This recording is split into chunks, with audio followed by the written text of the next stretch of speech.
나를 힘들게 하고 시간 속에 Anong gagawin ko ngayon? Hindi pwedeng mangyari to. Anong gagawin ko? Ay, Diyos ko, hindi maganda Mama? ito. Natapos ko na po hugasan yung mga plato. Sino po yung tumawag? Para po ba kay Aldwin yun? Hindi, wala yun. Tungkol lang naman yun sa insurance eh. Andrea, Bakit, Ma? may naisip lang ako. Dalawin mo kaya mo ng pamilya mo sa bahay niyo.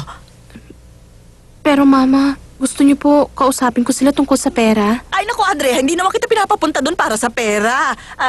Naisip ko lang kasi, yung magulang mo, baka kasi nag-aalala sila kung mabuti lagay mo dito kasama namin. Ayos lang kung gusto mo muna silang samahan sa bahay.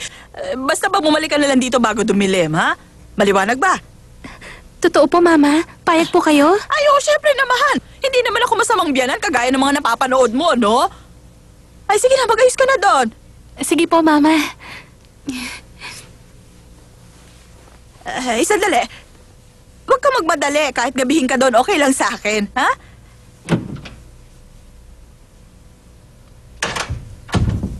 Ay, Diyos ko.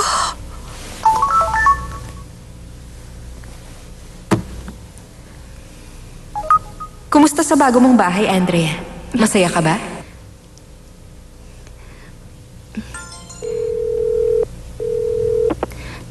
Hello, Marivic. Hindi pa rin nga ako nakakapag-adjust masyado. Kamusta na palang pakiramdam mo ngayon? May morning sickness ka ba? Hindi ka pa rin kumakain hanggang ngayon. Pero bakit naman? Bored na ako dito sa bahay, tapos hindi rin ako makapagtrabaho. Ganun ba?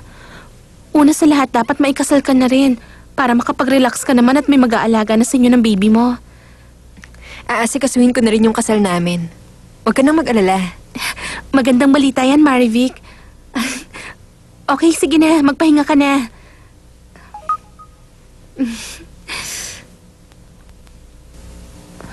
Ano bang dapat gawin? Puntahan ko na kaya muna si Marivic. Sabi niya hindi pa siya kumakain. Magugustuhan kaya niyang lasa ng luto ni Mama. Andrea, wala ka sa posisyon para mag-alala. Ikaw ang dapat kong isipin. Kawawa ka naman. Maiiwan. Si Aldwin yan. Eto, dinala ko na yung cheesecake na gusto mo. Salamat sa'yo, Aldwin. Maupo ka na. Teka, gusto mo ng tsaa? Kasi kung gusto mo, igagawa kita. Ayos lang ako. Salamat na lang. Pagpunta mo dito, madali lang bang hanapin?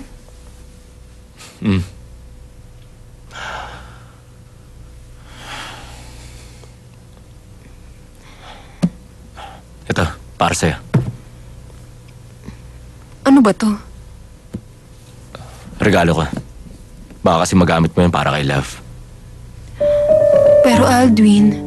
Huwag ka maging emotional sa mga ganyang bagay. Aalagaan ko pa kayong dalawa ni Love, kaya relax ka lang. Pasensya na, Aldwin. Mahal mo nga pala talaga kami. Tanggap mong baby natin. Maling hindi ako nagtiwala. Hindi ako naniwala sa'yo. Pasensya ka na sa mga nasabi ko dati.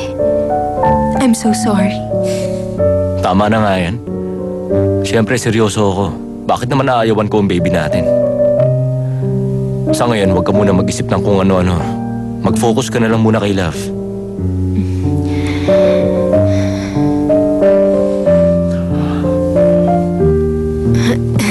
Ihahanda ko muna yung tsaa mo. Hindi na. Ako na bahala. Huwag mong paguri si Love. Ako nang gagawa nun. Relax lang kayo. Baka mapasok ka. Dahan-dahan lang, Aldwin. Tama na ba to? Hindi, dagdagan mo pa ng konti yan. Kahit konti lang. Dahan-dahan lang, baka mapasok okay na ka ba? dyan. Kumusta po, Chairman? Salamat sa pagbisita, Alexi. Upo ka. Alam niyo, Tito Jerry, ang astig ng dating niyo. Astig? Opo. Ibig sabihin, cool kayo. Oh, salamat naman, Alexi. Masaya ako marinig yon. Manuel, ipagdala mo naman kami ng tsa dito. Sige po, Chairman. Ay, ang gaganda nito. Masaya ako pag may mga bulaklak dito. Miss, may good taste ka pala pagdating sa magaganda at sariwang bulaklak.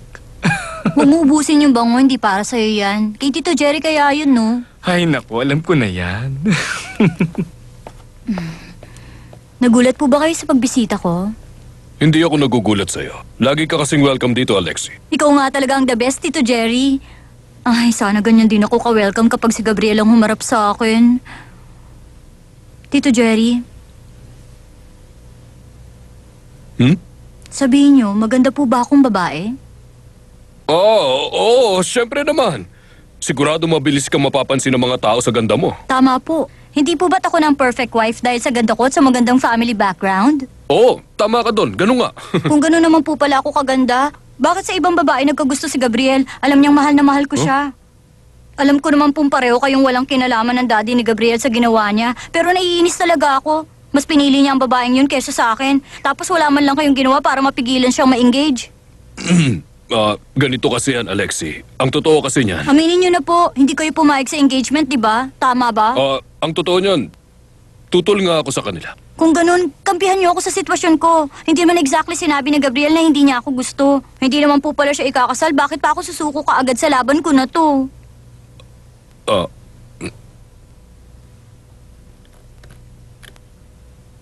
Pero dito po nakadepende ang kumpanya. Malapit na rin natin may isara ang deal. Sana po matulungan niyo ako dito. Ibigay niyo na lang po sa akin ng impormasyon. Sige, maraming salamat po. Gabriel, yan ang mga bid na ginawa ng Darwin at Ingyong. Hindi man 100% accurate, at least alam natin ang binibigay nilang bid. Kahit gaano ka-accurate ang mga bid na to, mas malaki pa rin ang lamang ng offer natin. Sigurado makukuha natin ang Noma.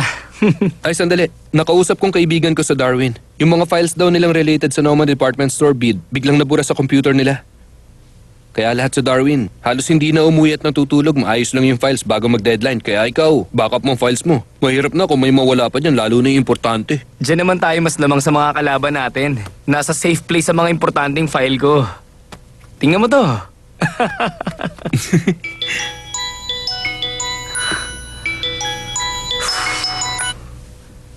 Hello po, Daddy.